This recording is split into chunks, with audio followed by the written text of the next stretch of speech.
I have a parenting question, and it's almost hard to ask because you've given so much this morning, and I feel like the answer's there already.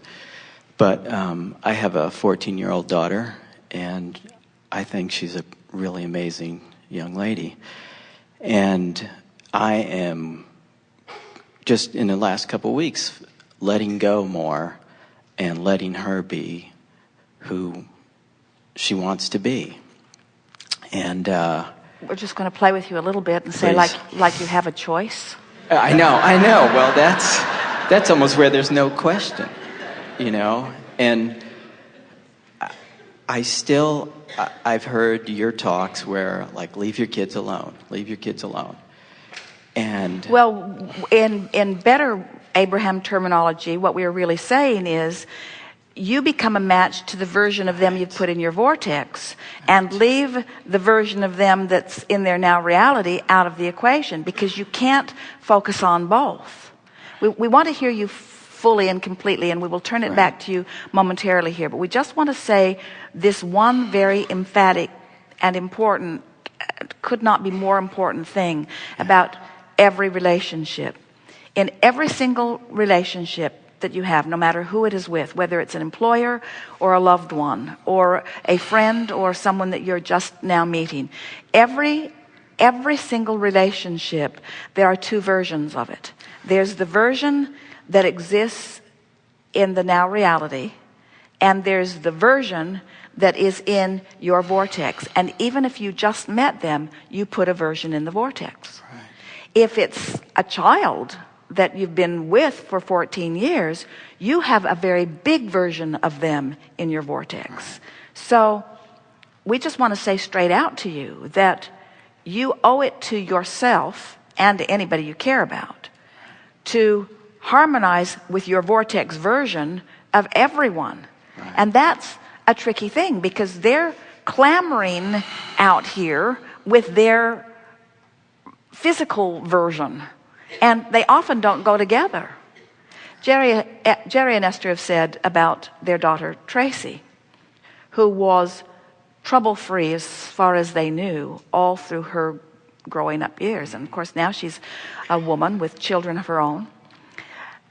Tracy has always had a version of how life should be. Now, everyone has that, but Jerry and Esther have noticed through the years. She has a picture of how the holidays should be. She has a picture of how letters should be written. In other words, she holds herself and others to this standard of life that she has carved out. She wants the holidays to be as she wants them to be. And Jerry and Esther never conform. They never conform. Right. Esther will never receive anything from Jerry on an anniversary or on a birthday or at Christmas time. Never one time ever in the over 30 years that they've been together. But at very odd and random times, things show up in her experience as an expression of his appreciation for her. And she's come to find such satisfaction in the fullness of the co-creation rather than the answering out of obligation. So what happens is that, and so we tell you that story of expectation, because we want you to understand that everybody is like Tracy in the sense that whether you know it or not, you have put a new and improved version of everything in your vortex of creation, and no one in your life will ever live up to it. Right. Those are the words that we want you to hear. Your lover in real life will never live up to what you've put there, because first of all, that current lover didn't put all of it there.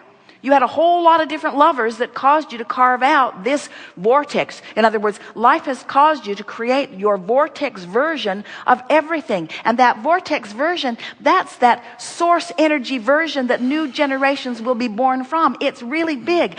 Don't ask this now moment, this now relationship, this now generation, this now technology, this now anything to be the answer to everything that you've put there. This is physical reality and it's old news. This is vibrational reality and it's present tense. Don't ask the impossible. Right. So So you look at a 14-year-old that you have created a version of, and and we're not saying that the physical reality is not magnificent, but it will never be as magnificent as the version that you put into your vortex. But then what goes wrong with so many lovers and so many fathers and so many mothers and so many children is that you want your parents, you want your daughter, you want your lover to right now, in this red hot minute, to live up to everything that you put into your vortex. And we say, you're asking the wrong person to do the living up to it. Right. It's not their job to live up with the version. It's your job to live up to the version. So the correct way of putting it to your child or to anyone would be, hey, you and all your trouble caused me to create a new and improved version of you. Right. Right. But I can't live up to the new and improved version of you because I have no willpower. I do not have the ability to stay true to my creation. I'm an observer of you in your now reality, and your now reality isn't living up to my new version, and I'm really bummed about it, I gotta tell you. You helped me create the better version, and now you're distracting me from the better version. Right. And that's the basis of all relationships that are uncomfortable. You keep wanting them to be what you've put. So if someone's not faithful in a relationship, you want someone to love you. If someone is not interested in what you're talking about, you want someone to be interested in you. You create the new and improved version. But you cannot attract interest from that person until you are a match to that version. You have to become the vibrational match. You have to become a cooperative component to your own creation. And when you are a cooperative component to your own creation, then you're in the vortex, and then you will have access to the cooperative components that are all in there also, you see. But to say to anyone, hey, you caused me to create something in my vortex, and now you dare to hang around outside my vortex and not deliver it to me? And if they were speaking as life really is, if they knew what we know, they would say to you, hey, you and your vortex, that's your deal. Right. That's your deal. Go in there and live happily ever after in your vortex, and don't ask me to conform to something in order to make you feel better. That's conditional love. And Dad, I never said I would do that for you. I never said I would replace your guidance system. I never said that I would perform in a way that all you have to do is observe me and you'll feel good. I never said that.